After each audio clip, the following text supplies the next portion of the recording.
Now we are going to start with a 13 group, that is the first group of the P block.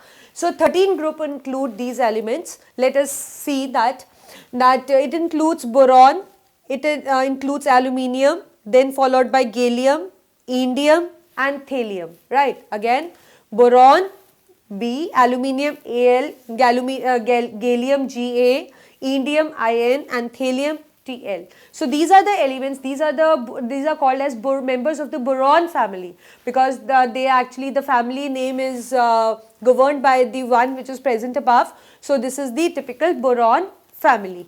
So if we talk about that how they occur in nature, so we see that the boron occur in nature in the form that is orthoboric acid or as borax. Though it has many more form also, but actually just you need to make yourself familiar with 2 or 3 important forms. So boron, the basic form of borons is the orthoboric acid and the borax. Orthoboric acid is H3BO3 and borax is Na2B4O7.10H2O. Second, we have aluminium, right? The ores of the aluminium is the third most abundant metal, right, in the earth crust, and in what form it occurs? It occurs as a bauxite ore or a cryolite. Bauxite is Al2O3.2H2O, cryolite is Na3AlF6. Next is gallium. As compared to allium, the gallium, indium and thallium are present in rare amount. As compared to aluminium, they occur in less abundant. So gallium occur as germanite, which is a typical complex sulfide ore, that means in which the gallium is present with sulfur and along with that other elements may present like zinc, copper, etc. And indium and thallium, they are very less abundant and they occur as a sulfide ores. They occur in form of combined form, obviously combined to form sulfide ores.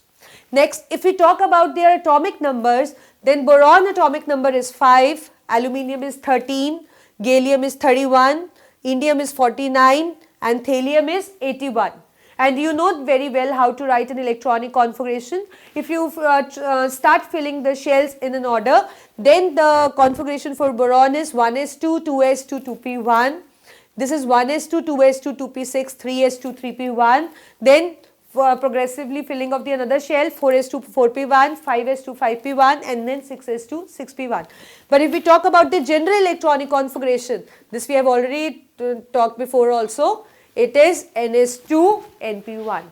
In the first filling of 2s and 2p, followed by 3s, 3p, then 4s, 4p, then 5s, 5p, 6s, 6p, likewise you need to fill them. But the general electronic configuration is ns2, np1.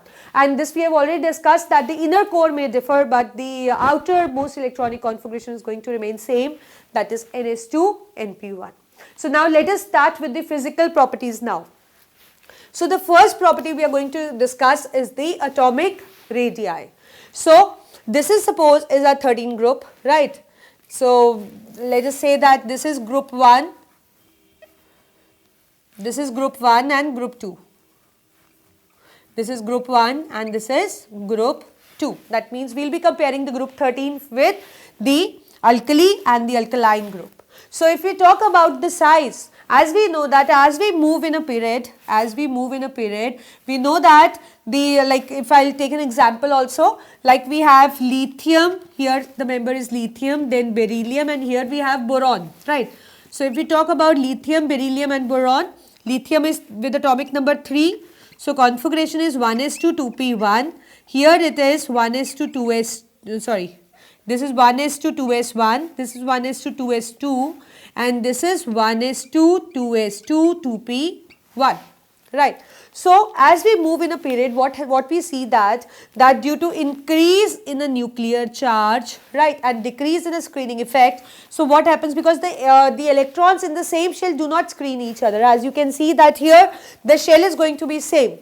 So therefore they are not going to screen the electrons. So that means screening effect is going to remain same. But we will see that nuclear charge will go on increasing, due to which the size will constantly decrease. So that means if we talk about the size, if we talk about group 13 as compared to group 1 and group 2 in size, so group 13 is small. So you are going to write that they are smaller than group 1 and group 2. The reason being due to increased nuclear charge. Right. Now, if you compare the elements of the same group, like if I'm going to compare the members of the same group, then what I see is that boron is the, like I'm going to write it again. Let us write here. Boron, this is aluminium, gallium, indium and thallium, right? So, as we move down, like if I write the configuration for boron, it is going to be 1s2, 2s2, 2p6, sorry, 2p1. And if I am going to write for the aluminium, it is going to be 1s2, 2s2, 2p6, 10, 11, 12 and 13, 3s2, 3p1. And similarly, if I am going to write for the gallium, it is going to be 1s2, 2s2, 2p, let us write here because it's not clear here, right. So, for gallium it is going to be 1s2, 2s2, 2p6, 3s2, 3p6, 4s2, right, 3d10 and then 4p1, right. So, what we see that, like as we are moving down, so as per the expectation, as we know that the shells are increasing, because here the filling of second shell is there, here 3 and here the fourth shell is taking place. So, therefore, due to increase in the number of the shell, obviously the size goes on increasing. This is the expected increase. So, what we see that if we compare between boron and aluminium, boron is smaller and aluminium is bigger. Why? Due to increase in the number of shell. But if you, and the trend must go in the same way as we move down. That means the gallium should be bigger than aluminium and the indium should be bigger than gallium and thallium should be bigger than indium. But actually this doesn't happen like in this way. It doesn't happen in this manner. Why? The reason being that as you move down, then what happened here, like when you move from aluminium to gallium, what change do you observe? Just look at the configuration. Here there is no d orbital and here the filling of d orbital take place. And as you know that due to as the d orbital is bigger in size, as the d orbital is quite bigger in size, so it does not screen well. It does not screen well. Therefore, the nuclear charge will be more in the gallium as compared to aluminium, and due to which gallium is going to be smaller than aluminium. As per expectation, it should be bigger than aluminium, right? But due to because here the filling of the electrons in the d orbital take place, and as we know, d orbital due to its big size cannot screen well. Therefore, the nuclear charge increase, they are held more tightly, therefore, the size becomes smaller. So, gallium is somehow smaller than the aluminium. It is smaller than the aluminium.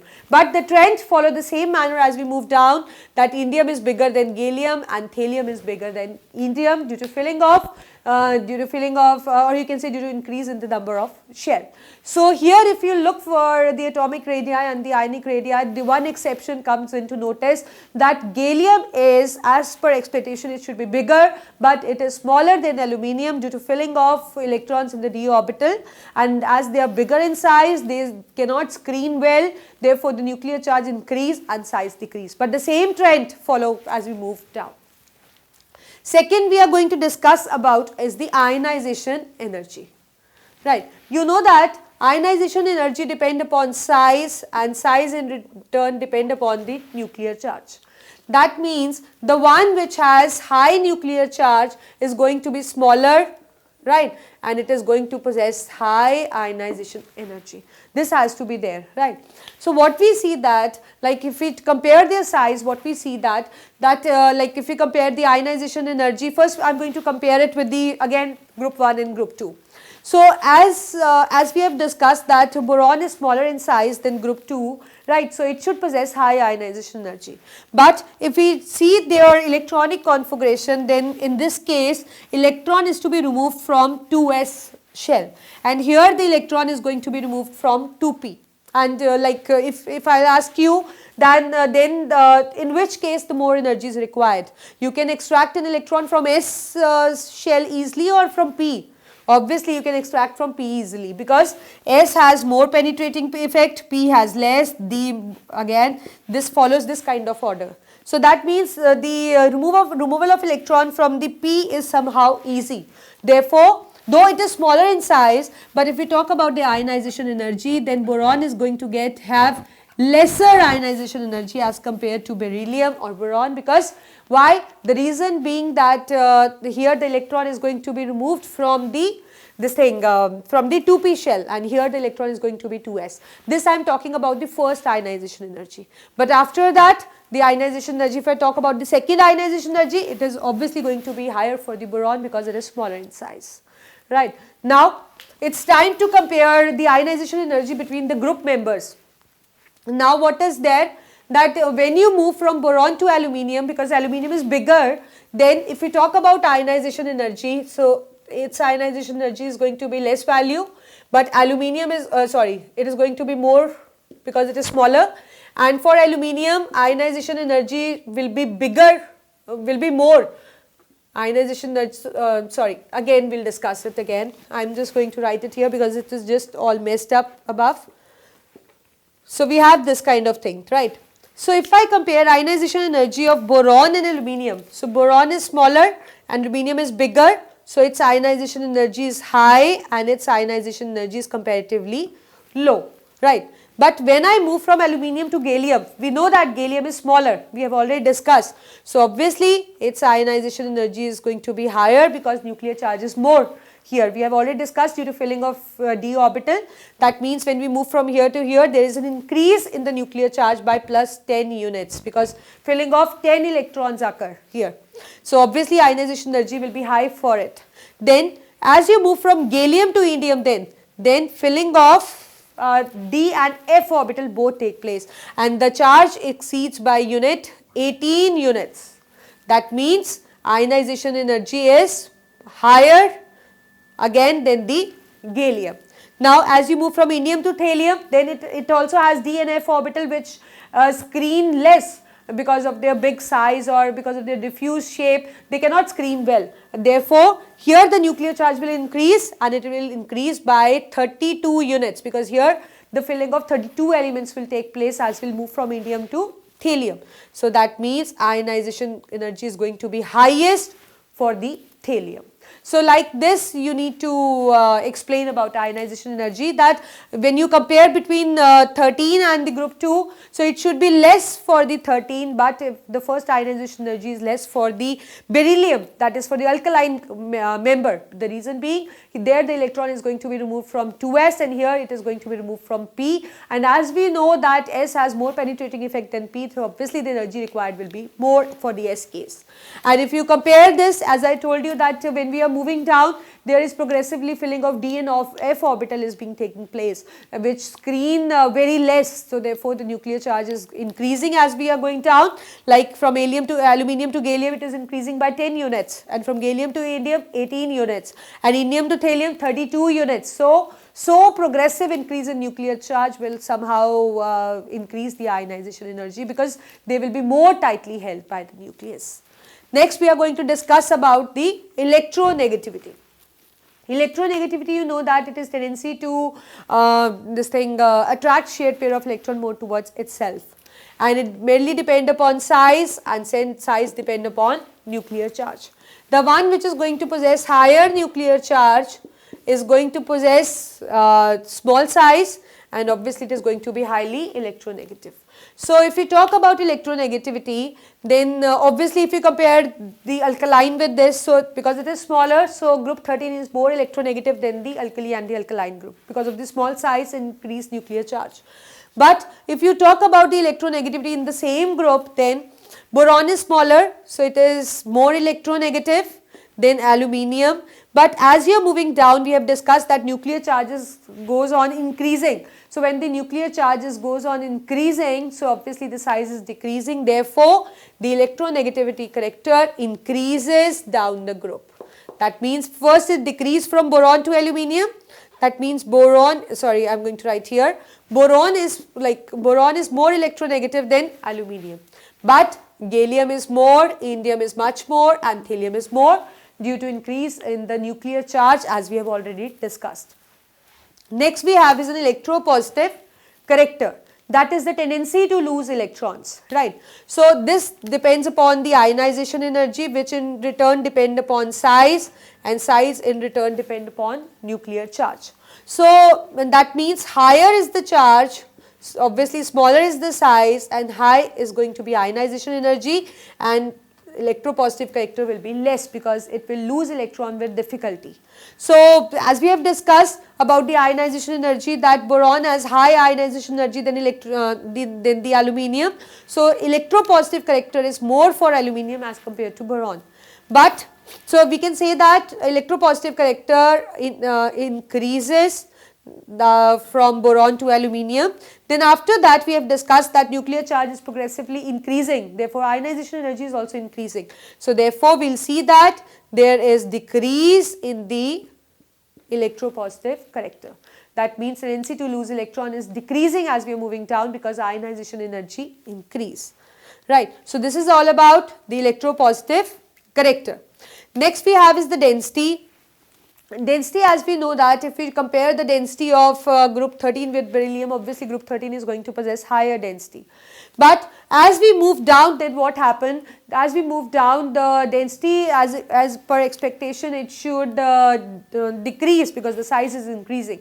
But what happens actually, as we are moving down, there is progressively increase in the mass also, and increase in mass is much more as compared to the size. So therefore we know that density is mass per unit volume, that means it is directly proportional to the mass. So obviously I am telling you that there is much more increase in the mass as you go down if you compare it with the size. So obviously mass is increasing, so obviously the density goes on increasing as we move down, right. So the next we have is the melting and boiling point.